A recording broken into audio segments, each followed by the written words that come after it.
Hey, welcome to the LFG Life. Peter PJ Jensen here as your host as always, and we have an unbelievable guest today. He is Al Kinkle, but first I want to say something very profound. Out of the darkness, out of death, out of destruction, out of despair, there comes hope, there comes life, there comes brightness, a bright light. And this gentleman to my left is a bright light in a world of darkness that exists in getting people into recovery. The light comes when the recovery begins. Again, Al Kinkle, founder of Kimmy's Recovery. We're going to get into some heavy stuff. Al, welcome to the show. Good morning. Good morning. Thank you for having me, and anxious to get the word out there. That's what we're all about, is getting the word out there. Yeah, well, first we got to start with, how did we get here? Yeah. Who are you and how did we get here? Because your story, when I heard it, about your daughter Kimmy, I'm carrying around the Kimmy's Angel that you gave him when we first met at Starbucks with John Bafar.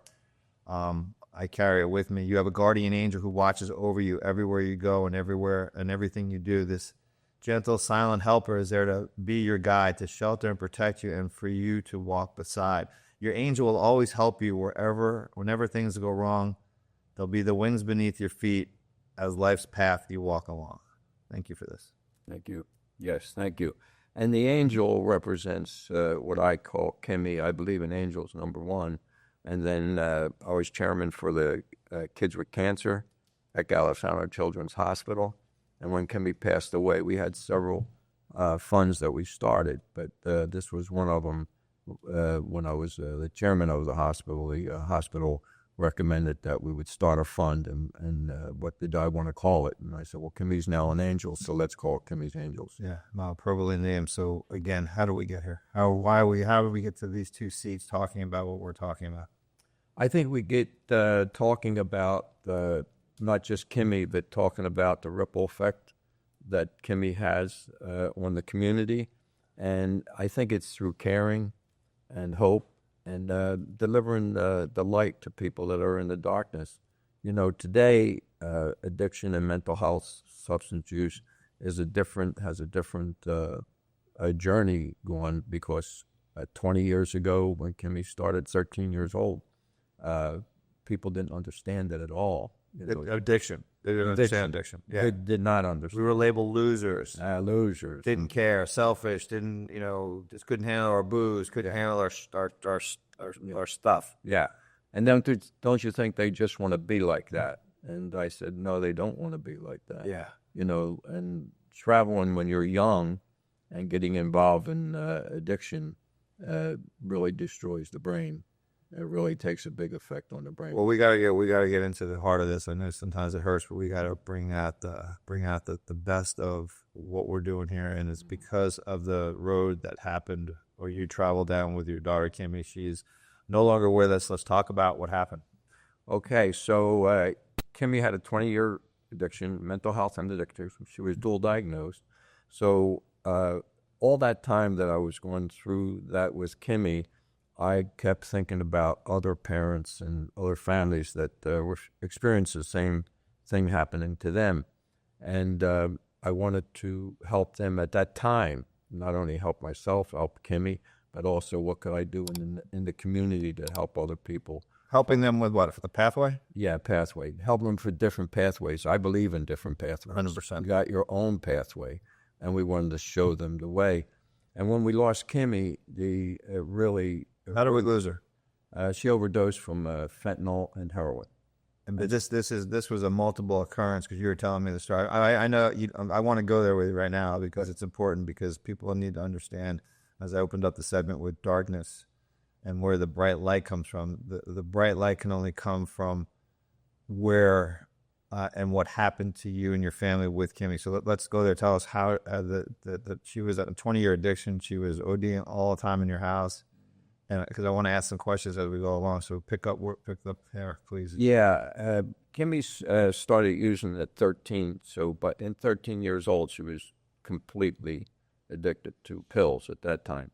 And then, as her journey continued, it got worse and worse.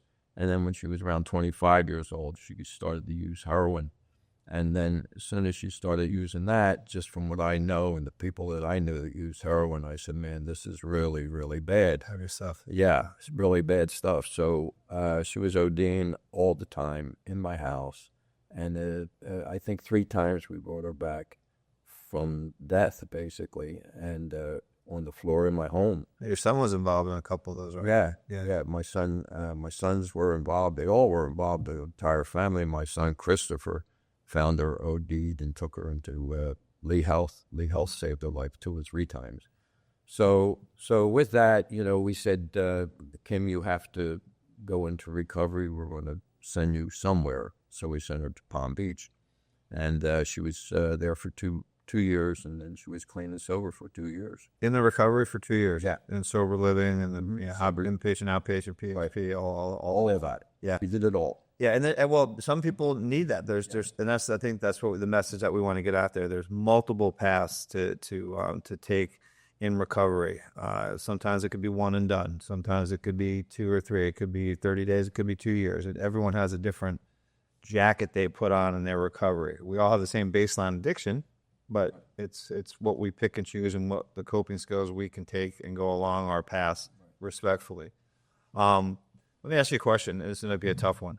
Knowing what you know now about recovery and having your daughter that was in this 20-year path of addiction, would you have done anything wrong, or I'm sorry, anything different in trying to help her sooner?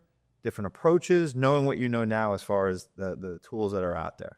Tough question, I know. Yeah, no, I think it's a good question. I mean, yeah, sure. I wish I knew then what I know now. Right. That's what I'm asking. I can't take that, but I don't blame myself for anything that I did at that time, because everything that I did was what was available to us at the time. Correct. So I have to say, wait a minute, don't put that on you. But I wish that the community had all the information we have now. Yeah, which is why I'm leading up to what Kimmy's is. But I want to make a comment on what you said about you don't blame yourself for it. And this is for everyone out there that has someone that's sick and suffering, still struggling, someone you love.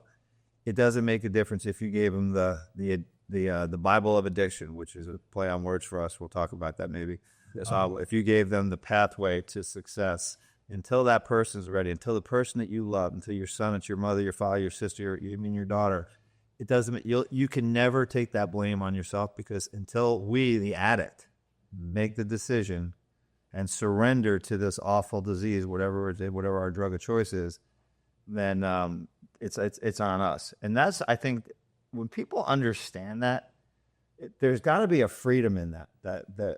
Like, I know when my parents realized and my sisters realized that it was no longer their fault, it was that they couldn't help me until I helped myself. But that also kicked me in the ass. Like when they did that intervention on me and they were like, hey, we love you, but guess what? We're out. Yeah. We're no longer can be your brother or your parents. And that was like, and I got my act together, So yeah, again, that powerful, hell knows no fury like a woman scorned. I want to meet the guy who came up with that one. And I also want to meet the guy who said what you said. If I only knew now what I knew then. Right. Or if I knew that, what I'm talking about. Like, if I could take all my life experiences and put it into, I would have had a great NFL career, because I would have trained differently. I wouldn't have been drinking, all the different stuff. But I got to meet you the first time with John before, and we went to, and then I was invited to go to Kimmy's recovery. I met your CEO, Heidi. Right. I met the whole team. I was blown away because I had never heard of it. I'd been here in Fort Myers for 27, 28 years. Kimmy's is how old? Well, it's Kimmy's going 10 years, so it started in the mine 10, 12 years ago. Right. But really, 2017 is when we incorporated. Right, so 2017. But I'm just going to fast forward to when we first met, which was a couple months ago, and I went to Kimmy's. And someone gave me, I think it was Heidi, she gave me the statistic that in 2025, which we're in now, up until that, it was late November, maybe late October, early November, over 7,000 people had walked through the door at Kimmy's Recovery Center seeking help, seeking a pathway.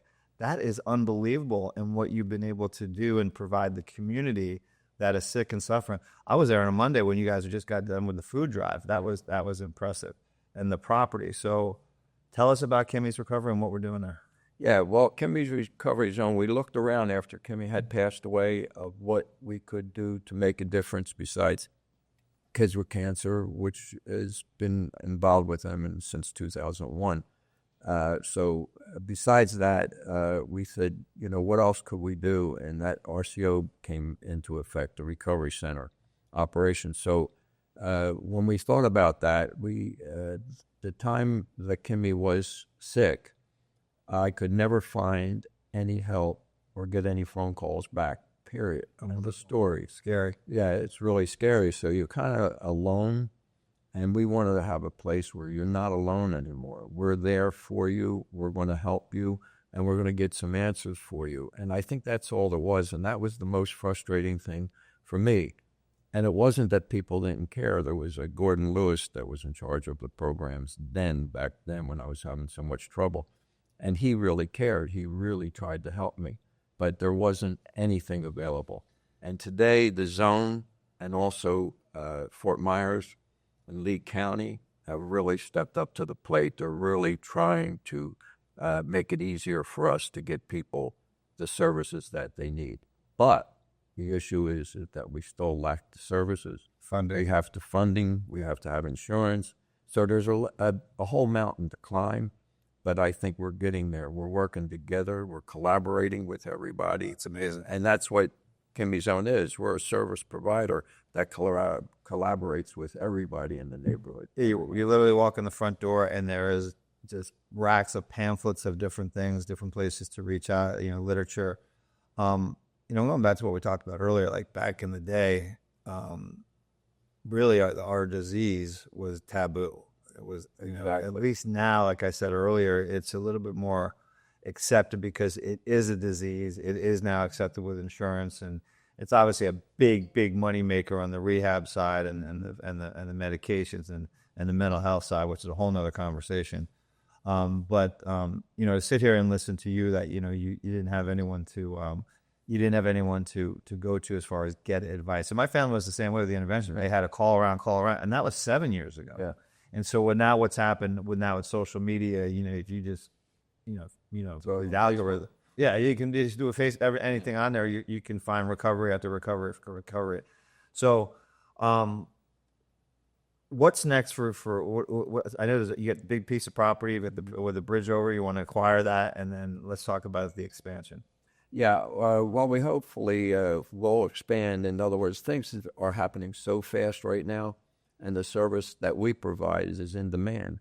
So we have a piece of property on our property that we'd like to expand into that area and make it have some more services that we can provide right there.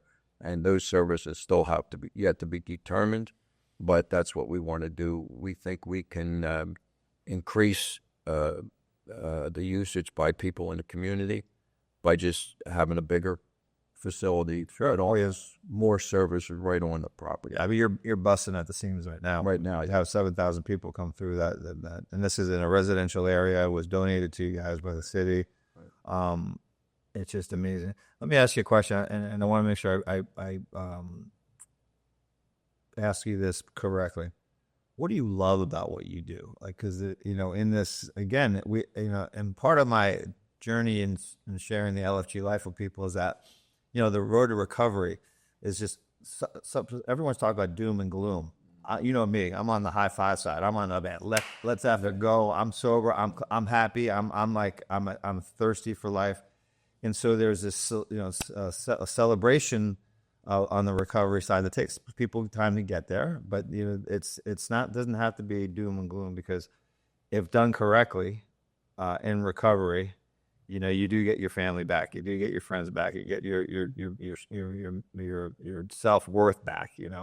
I call it net worth, not net worth financially, net worth, self-worth. And so, but what's the thing that gets you out of bed, that gets you like super excited? Well, I think I'm excited about what's going on in the community for our citizens. I think that really helps me on my journey, and of losing my daughter and the grief that I go through on a daily basis. It's not, grief doesn't go away. It always stays with you. Sure. But sharing the hope, sharing the love that I have every single day with people, getting that phone call when somebody needs help really makes me feel good, knowing that I'm a small part of a larger community, but I'm playing a small part in helping people get better. And that really is the medicine that I take on a daily basis. I love to go out and do what we're doing right now and talk about the community and what we're doing in the community, because it helps people in the community. Sure. So I guess what I would say, just me helping people, knowing that I'm making a difference, and maybe saving some lives. And There's no maybe about it, baby. You're saving lives, and you're being awfully modest about who you are helping, how many people you're helping, the team you've assembled over there from your core administration, administrative team, but the volunteers I met that day. It's in recovery, you hear the word miracle all the time because it happens to the person that gets sober, right? That gets clean. But there Kimmy's recovery zone is a miracle in itself. We need more of it. We need them. I know you have aspirations to make it a nationwide campaign. What can we do to help? What can the people listening do to help? Can you give them a website and where they can donate some money, donate some time? yeah, well, I think the best thing to do is go online and to go to our website, and there's a donation. What's the website? Page in there? www.kimmysrecoveryzone.com. So www.kimmysrecovery. Or Do we have a shorter one? yeah, It's kimmysrecoveryzone.org. Yeah, .org. Yeah, so nonprofit. So Kimmy's Recovery Zone.org. I'll also put it in the we'll put it in this in the video. The information that you have, the experience that you have, what do you tell a parent or parents that have a child that's struggling? What's your advice? believe in yourself, believe in the person that you're trying to get better, Right. and never give up, and give hope and love. When we talk about people like ourselves, that it's a very lonely process, because by the time we get done with our addiction, we're standing alone, and nobody wants us near, nobody understands us. It's a sad, sad thing. So never give up on that person, and always take that phone call, because you never know when it might be your last phone call. Could be the last phone call that you ever take because they pass, or it could be the last phone call that you have to take when they're drunk or high because they want to get help, and that happens. Both. Right, that happens. Yeah. Right. And I like the one really where it could be the last phone call where they really need help. Hey, mom, dad, sister, brother, aunt, or uncle, I really know now I need help. And that could be saving their life by taking that phone call. Yeah, it's a. I think that's the miracle, because I've had some people that I've helped that I've looked at the phone. I'm like, God, he's hammered again. I'm not going to take the call, and I'll just because I'm a transparent dude, man. I've taken that call and gotten the person, and then I've not taken that call and the person's dead and Lost that person. Yeah.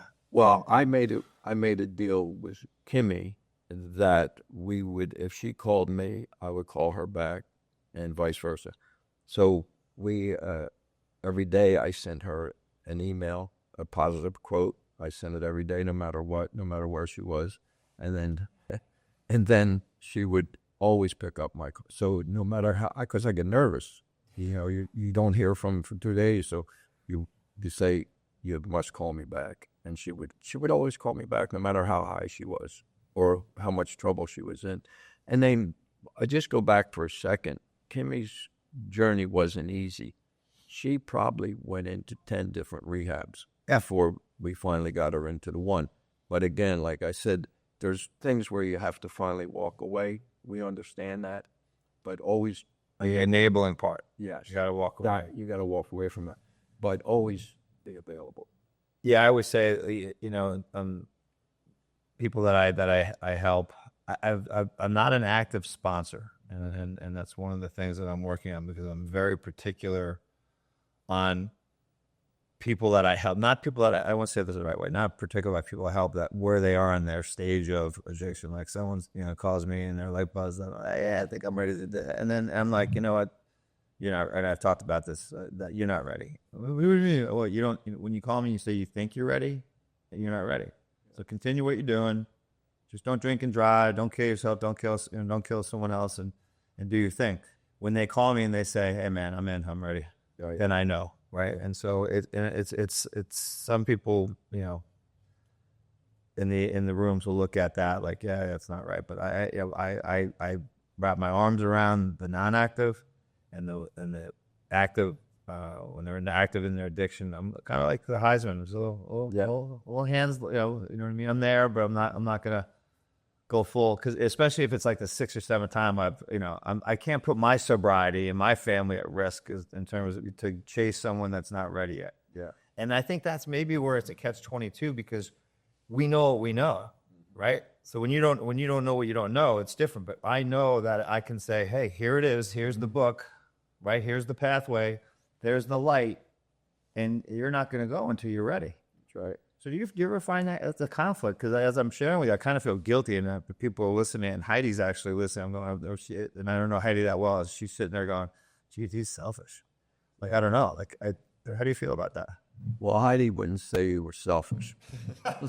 So that's one thing. But I feel different, because it's always questionable on the personal side. Like I said, I never gave up on Kimmy. People told me many, many times, kick her, out the door, do this. And for me, I couldn't do that. I was always available, but not to the point where I enabled her. I think at times. Cut off the money? Did you But I did the money. I did, just $20.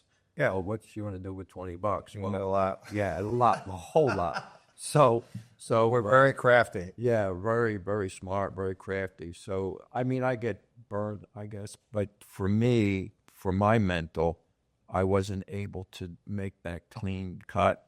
And every time that I said you needed to go into a program, she went to that program. Now, she failed on it, and I'd hate to say failed, but relapsed. Yeah.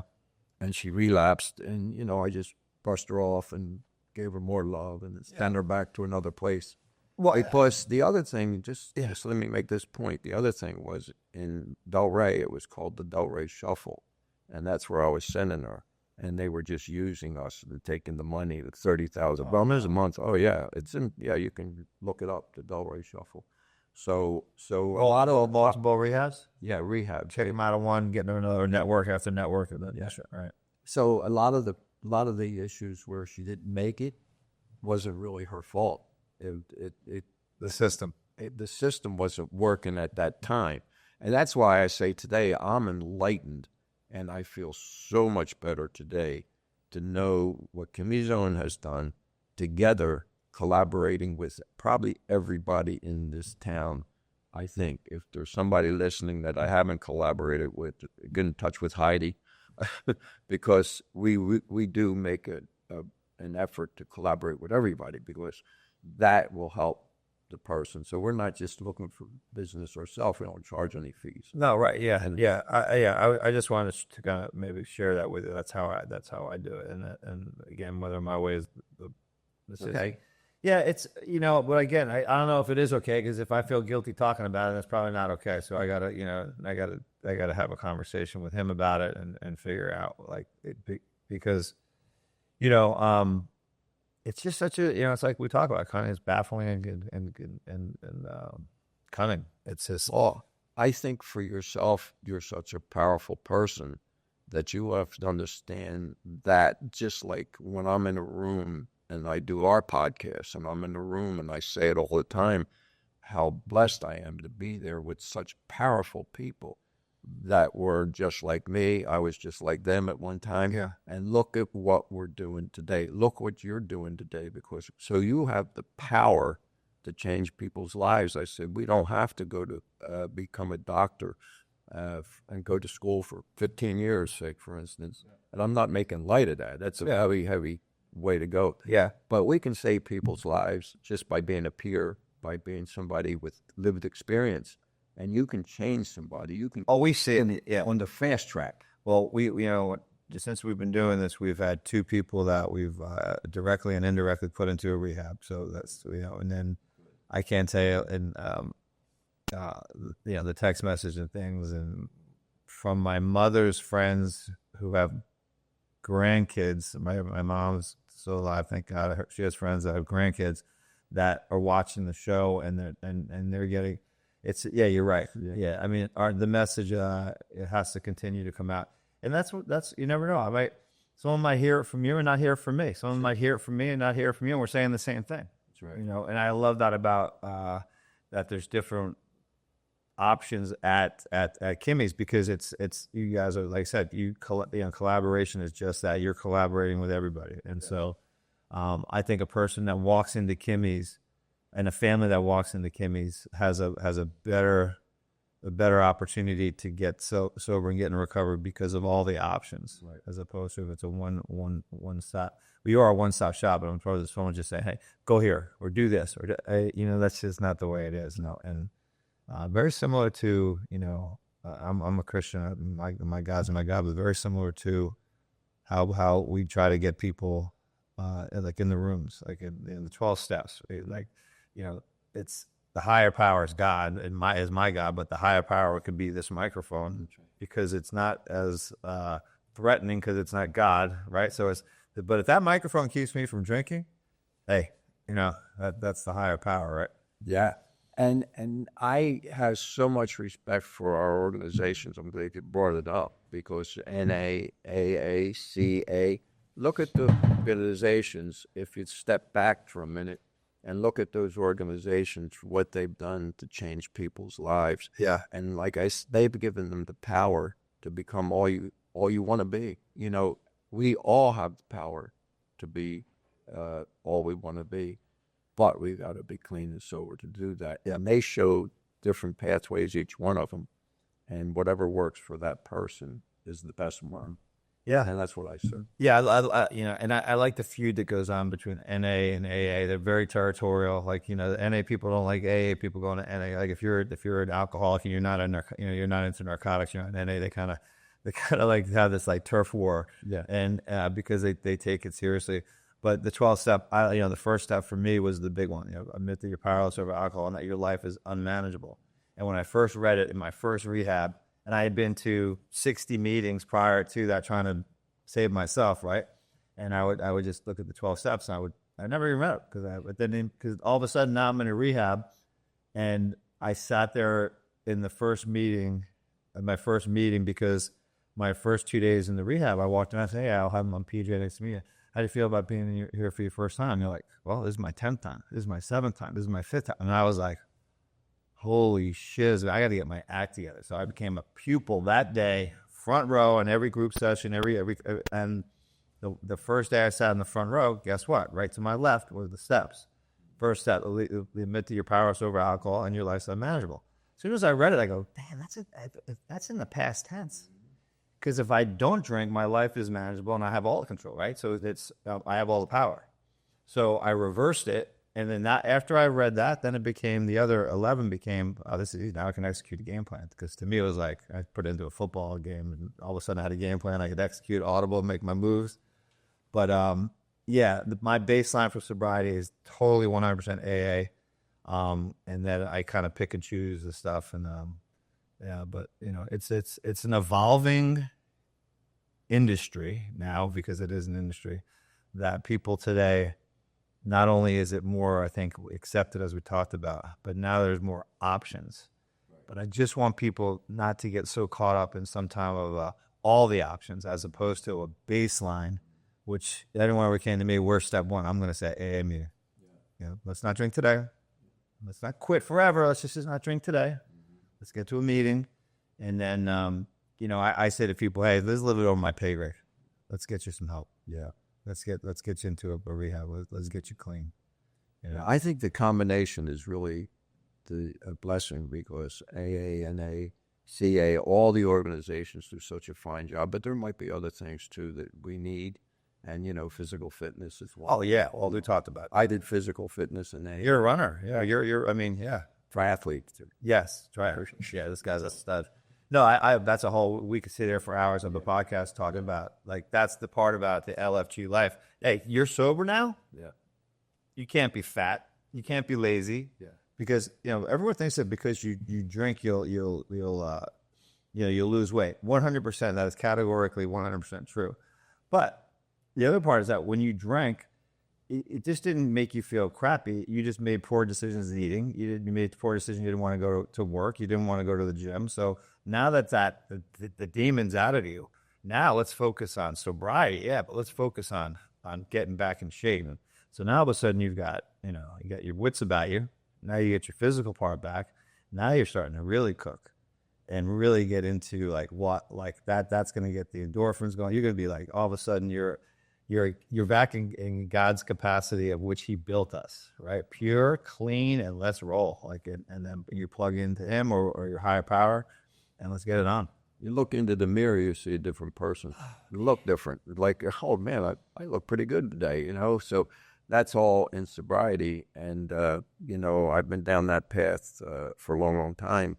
And it's a difficult path. But today we have other options, and we didn't used to have other options. Yeah, of course. There was only, I never remember hearing much about other organizations.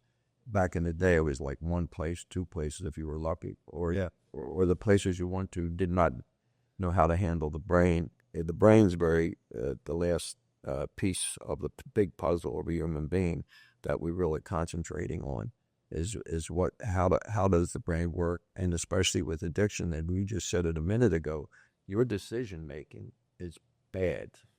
So, why did I do that? Well, because you were under the influence of whatever. So, yeah, your decision making will destroy you, and before you know it, and you don't realize it, you're having 6, 8, 7, 10 drinks a day, whatever it might be. That's a lightweight day. That's a lightweight day.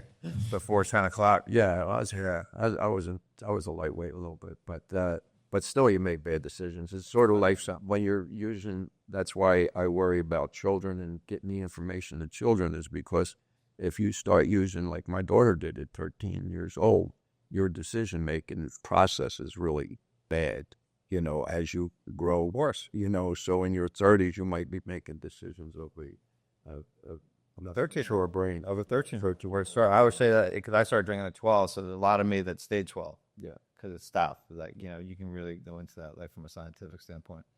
Well, I tell you what, we let's wrap up the segment with the same way we came out of the darkness, out of death and destruction. There will be light if the person can find the path, the sick and suffering can find that pathway to recovery. And I promise you, if you have a chance, if you're in the Fort Myers area and Lee County area, come visit us at Kimmy's Recovery Zone. You can Google it, look for it. It'll be one of the best experiences you have because you'll see every walk of life. You'll see miracle after miracle walk in the door, seeking refuge, seeking food, shelter, advice, love, and it's happening. Over 7,000 in the year 2025. Unfortunately, that number will grow as the addictions grow. But now we're arming the community through your efforts, through your team, and giving everyone a chance. And that's all we need as addicts, a chance. And I just have to tell you, it's nice to be here, and as the founder, it's just a wonderful opportunity for me to give back, because that is something that makes me feel better about everything, and about being able to talk about my daughter, which is another great opportunity. And I could not do it alone. I have an army behind me. At Kimmy's Recovery Zone, we have the best staff in the world. We have our Chief Operating Officer, Heidi, that's here, that's stood by me through thick and thin, and helped us bring this to where it's at today. So I just want to thank all the people here in Fort Myers and Lee County, and really across the nation, because we work with people all over the country. So I just want to thank everybody that's trying to help people out there. Believe in yourself, believe in them, and give them lots of love. And that's one of the answers that I always believe in. I never had the opportunity to meet your daughter. I hear great things about her from everybody. I can tell you though, just sitting here with you, she's proud of you, and she's so proud of you. Whereas I am so proud to know you, your passion for everyone, for everyone's well being is just second to none. So Al, thank you. Appreciate it. God bless you, man. You too, brother. Me too. Al Kinkle, everybody. Kimmy's Recovery Zone, Fort Myers, Florida.